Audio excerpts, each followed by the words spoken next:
berpecah-pecah dan dia ini sangat takut yo, karena masa lalunya yang kelam kemungkinan bisa terjadi lagi. Dan ternyata benar, teror mulai terjadi lagi ketika Seorin sedang makan malam bareng tunangannya dan juga calon mertuanya. Dia mendapatkan SMS dari orang yang menyebut namanya adalah Master, bahwa kalau Seorin nggak menuruti permintaannya, maka video tadi akan disebarkan ke semua orang. Dia pun mulai melakukan apa-apa yang diminta oleh pelaku, seperti meminta Seorin memotret belahan dadanya dan lain-lain. Keesokan harinya, pas Seorin lagi ngajar di kelas, dia kemudian mendapatkan ancaman lagi bahwa Master akan mengirim video tersebut ke seluruh siswa di kelasnya. Seluruh HP di kelas itu pun berbunyi dengan menampilkan pesan hitungan mundur. Seorin yang takut video tanpa busana itu tersebar ke siswanya, kemudian berteriak-teriak kepada mereka agar segera mematikan HP mereka. Tapi sayangnya semua sudah terlambat. Seorin pun terjatuh lemas ketika hitungan sudah berakhir.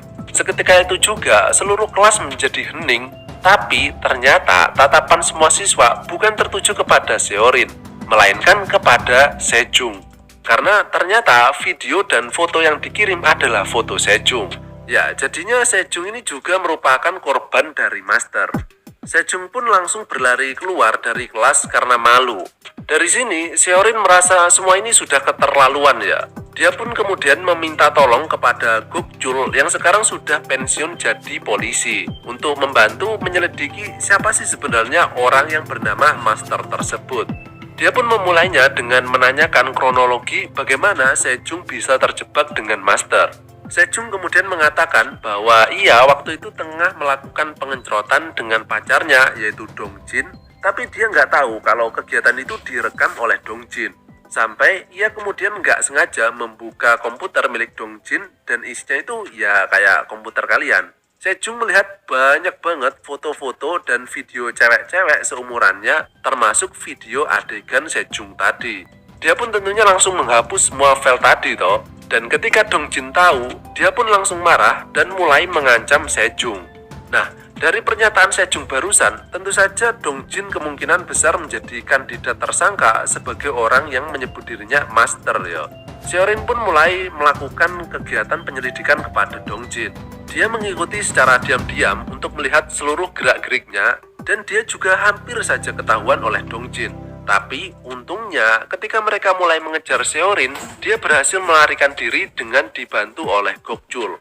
Di sini Gokjul berhasil menginterogasi salah satu orang yang mengejar Seorin tadi dan Gokjul berhasil mendapatkan data-data dari orang-orang yang dianggap mencurigakan. Keesokan harinya, Gokjul berdiskusi dengan Seorin tentang langkah apa yang harus mereka lakukan selanjutnya. Tapi tiba-tiba Seorin terjatuh pingsan dan ketika Gokjul melihat HP-nya, ia melihat foto-foto Seorin yang kini sudah beredar di internet.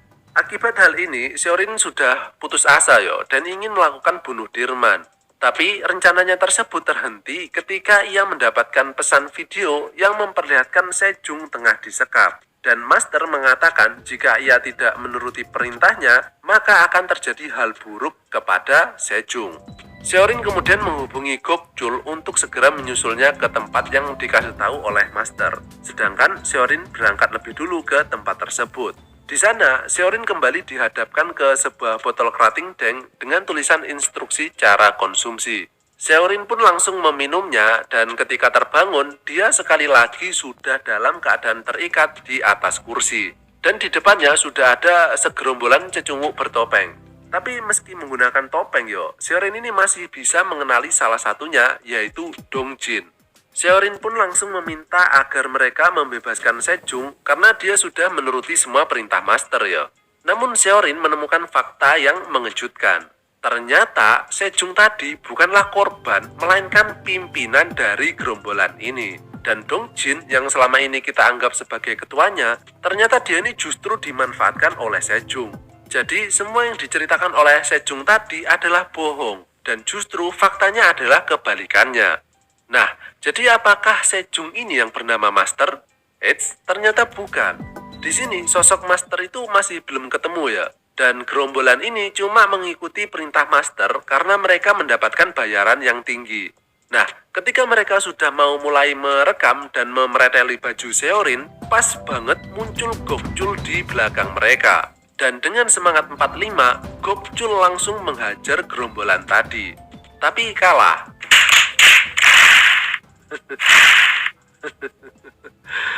Dia pun justru ditelanjangi dan juga diikat. Namun, ternyata Gokchul tadi sebelum berangkat ke sini, dia sudah menghubungi teman-temannya di kepolisian untuk membantunya. Mendengar suara sirena polisi, gerombolan tadi langsung kocar-kacir dan akhirnya mereka berhasil ditangkap. Dan di sini polisi mengambil HP milik Sejong dan akhirnya mereka mendapatkan nomor asli dari Master. Mereka pun langsung melakukan pelacakan ke nomor tersebut yang menuntun mereka ke sebuah rumah. Dan ternyata orang yang menyebut dirinya sebagai Master adalah seekor bocil. Gokil nggak tuh? Jadi sebenarnya Master yang asli itu adalah ayah dari bocil ini. Namun ayahnya itu sudah ketangkep polisi 1 bulan yang lalu dengan kasus yang berbeda. Nah, anak ini nggak sengaja nemu HP milik ayahnya dan mengetahui username dan password admin dari web milik ayahnya. Dan semenjak saat itu, bocil inilah yang menggantikan peran ayahnya sebagai Master. Seorin yang tadinya sudah bersiap untuk menghajar orang yang bernama Master kalau sampai ketemu yo, akhirnya justru nggak jadi marah karena pelakunya adalah bocil ingusan. Bocil ini pun ditangkap tapi nggak dipenjara karena kan masih di bawah umur toh. Dia ditetapkan sebagai tersangka dan kemudian direhabilitasi. Dan sekarang akhirnya kehidupan Seorin bisa kembali menjadi normal dan film pun